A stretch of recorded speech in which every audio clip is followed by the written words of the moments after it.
Kyagulanyi Ssentamu Robert Bobi Wine olunaku olwaleero awummuzza abadde Leader of Opposition Mathias Mpuga Nsamba era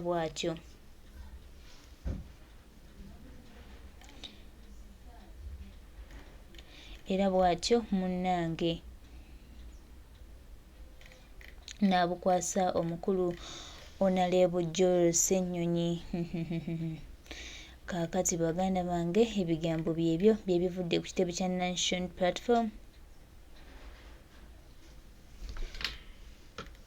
Kyagulanyi Ssentamu Robert Bobi Wine awummuzza omukulu Mathias Mpuga Nsamba. Tumwebazizza nnyo emirimu gy'amusobozesezza okutukolera era ne tumwebaza ebirungi by'asobodde okuba nga amutuusaako. Bannange tweyanzizza nnyo His Excellency the Elected President of Uganda.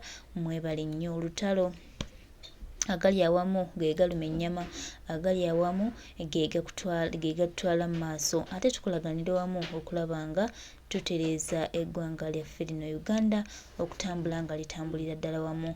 Mathias Mpuga Nsamba awadde obadde bulungi nnyo era nga agenda okuwummuzibwa olunaku olwaleero. His Excellency the Elected President of Uganda abakutte bulungi era n'abeebaza okuba nga n'abasaba bakoleganire wamu abeere nga amuwabula era nga buli kimu kisuubira kijja kutambulira ddala bulungi. We are the National Platform, tutambulira wamu era tusuubira nti bigenda tubeerera bya buwanguzi bwereere. Embeera bw'etyo bw'eri baganda bange, tuli wano ku kitebe Makerere Kavule nga His Excellency the Elected President of Uganda ate awummuzza omukulu Mathias Mpuga Nsamba. Njagala nkuwe ku bibaka obulungi Mathias Mpuga Nsamba ate bw'ayogedde oluvannyuma nga bamaze okuba nga bamuwummuza era n'asuubiza nti agenda kukolaganira wamu n'omukulu Honorable Joel Ssenyonyi. Twebazizza. We are in transitive. I want to thank everyone who has supported me and my team throughout the last 2 years. Our journey is not a journey of positions. It's a journey of making Uganda better. I want to invite all that believe in a new and better Uganda to back the new team leader in Parliament. Back him up and do not undermine him. Advise him, do not backstab him. Work with him, do not downplay his energy, sacrifice and effort.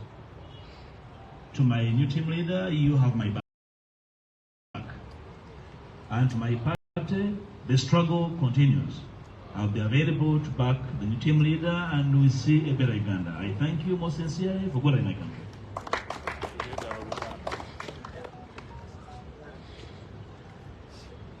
Njagala oluggulu lwaleero nga tukola ekitatera kubeerawo mu Uganda n'ebibiina ebivuganya. Manyi bulungi nnyo bannayuganda bangi badde batugoberera nga beebuuza obanga kikalubirira nnyo ekibiina ekipya nga nno okukyusa obukulembeze. Nze wano bakakasa tukoze obuvunaanyizibwa waffe emyaka 2 n'ekitundu era situbejjusa.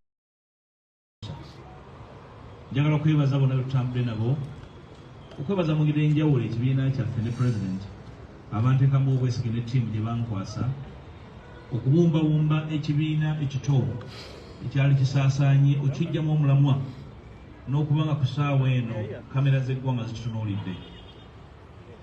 Twagala okubategeeza nti okukyusa obukulembeze kisoboka, si wano wokka mu NUP naye n'ewalala. Omukulembeze waffe omupya tujjamu obuwagizi era njala musuubiza obuwagizi bwange mu Parliament kubanga Parliament erina emitawaana gyayo mingi nnyo. Tujjamu obuwagizi. Njala kusaba bonna abali okumuwagira abaagala ennyo enkyukakyuka mumuwagire, temumutuma mirimu gitali gije, temumalamu maanyi nga yeewaayo nga yeefiisa okukola ebyo byina okukolebwa, temumutyoboola nga mumulina omumulinyisa, temumuliisa byatalidde kubanga agenda kubanga atambulira ku maggwa buli lunaku. Twagala okubeebaza naddala mmwe bannamawulire abatambudde naffe nga tukola obuvunaanyizibwa buno. Obuvunaanyizibwa buno si bwa muntu, si bwa buntu, bwa ggwanga lyaffe. Era tukolerera bulungi bwa ggwanga lyaffe. Honorable Ssenyonyi obuwagizi bwange obulina era tujja kutambula ffenna okulaba kubanga ekikulu kya byonna kutereeza ggwanga lino buli muntu abenga alijjamu bulungi. Mwebale. And now, let's hear from our incoming law. Thank you, Mr. President. Today is one of those days where you have mixed feelings, excitement, but also cognizant of the uphill task ahead.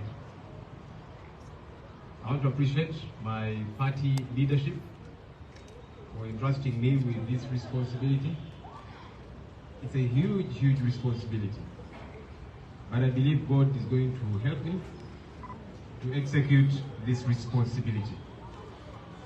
I want to salute the Right Honorable Egobezza Mpuga, our outgoing leader of the opposition.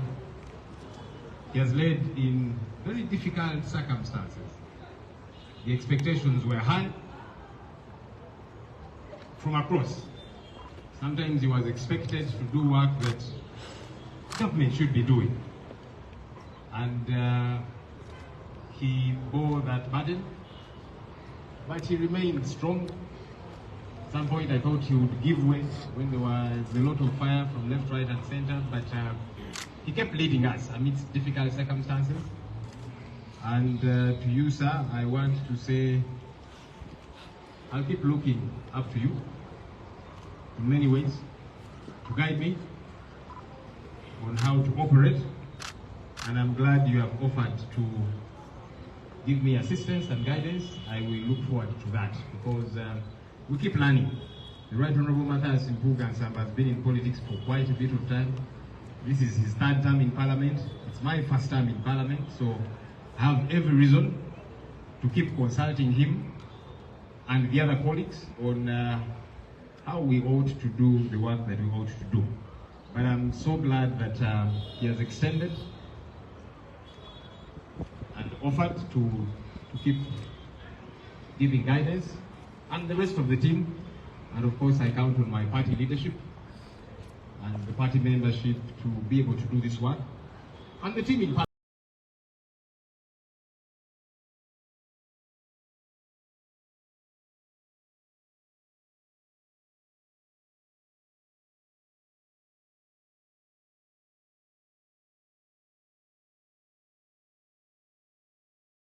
His third term in Parliament. It's my first time in Parliament, so I have every reason to keep consulting him and the other colleagues on how we ought to do the work that we ought to do.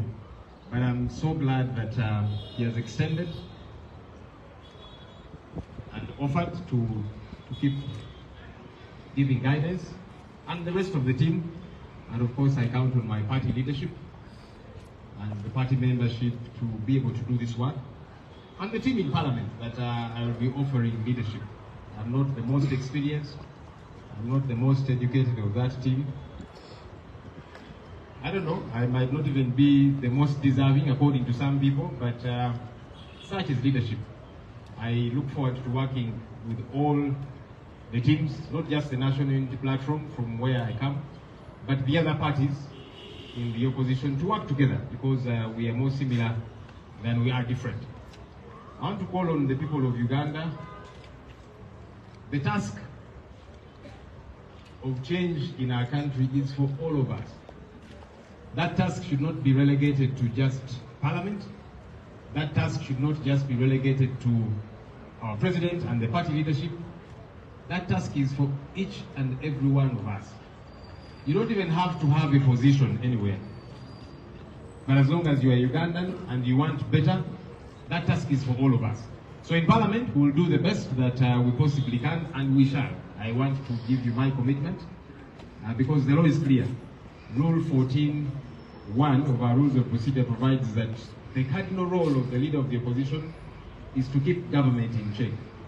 Together with the team I'll be working with, we pledge to do that role as God enables us. But we call on everybody out there, let's all play our part. As we ignite the fire in Parliament, let each of us play our part wherever it is that we are. njagala okwebaza Katonda ku lw'olunaku lwaleero. Weewaawo nina essanyu naye ate nga ntunuulira olusozi bangalagadde oluli maaso gange lwe nina okutabaala wamu ne bannange, naye nina essuubi nti Katonda agenda kunsobozesa. Njagala okwebaza obukulembeze bw'ekibiina kyange olw'okunteekamu obwesige. Njagala okwebaza Oweekitiibwa Right Honorable Mathias Mpuga olw'okutukulembera. Atukulembedde mu kaseera akazibu nga buli omu alina byamusuubiramu, byalina okukola, obaolyawo ne byatasaanidde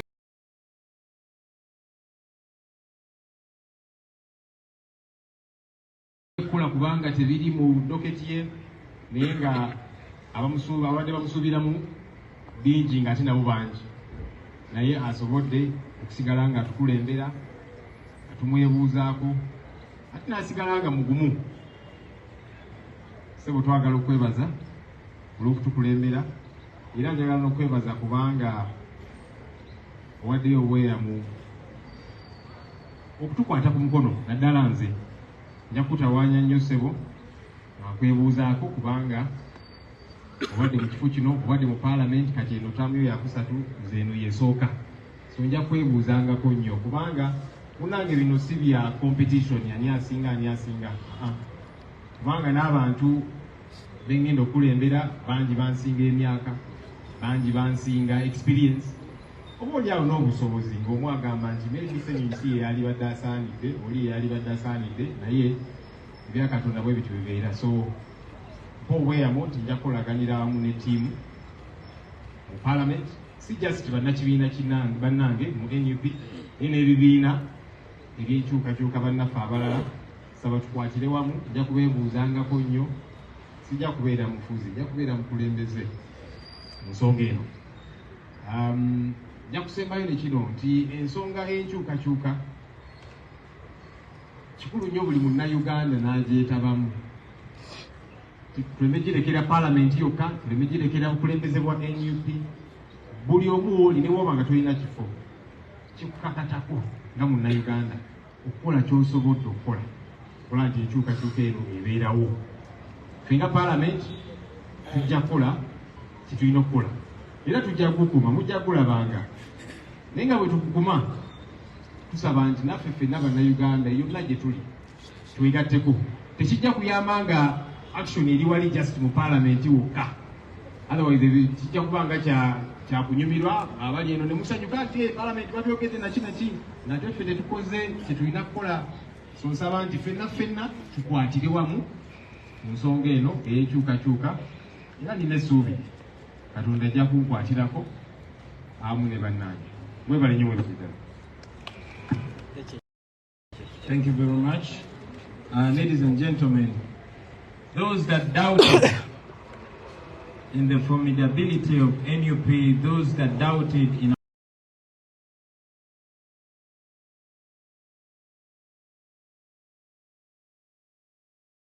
Ebigambo bya Honorable Mathias Mpuga Nsamba awamu ne Honorable Ssenyonyi bwe bityo bwe bibadde nga kwasibwa ogufu ogwa Leader of Opposition, ate ng'era His Excellency Kyagulanyi Ssentamu Robert Bobi Wine ajjako Mathias Mpuga Nsamba ogufu guno. Banange ebigambo bibe bitono, ebikolwa bibe bingi. Tetulina kyakukola, bakulembeze baffe batubasazeewo, ate twongera bajjukiza ffe tetuli after before, tetuli after ki, we are after Museveni. So tutambula okulaba nga tutereeza eggwanga lyaffe era nga tusuubira lijja kubaamu ekyenjawulo. Temufa, temutiitirira. This is our country, this is our Uganda, we have to enjoy our country. Yes, ebigambo byogeddwa, buli kimu kikoleddwa, n'obukulembeze bulina okukyuka.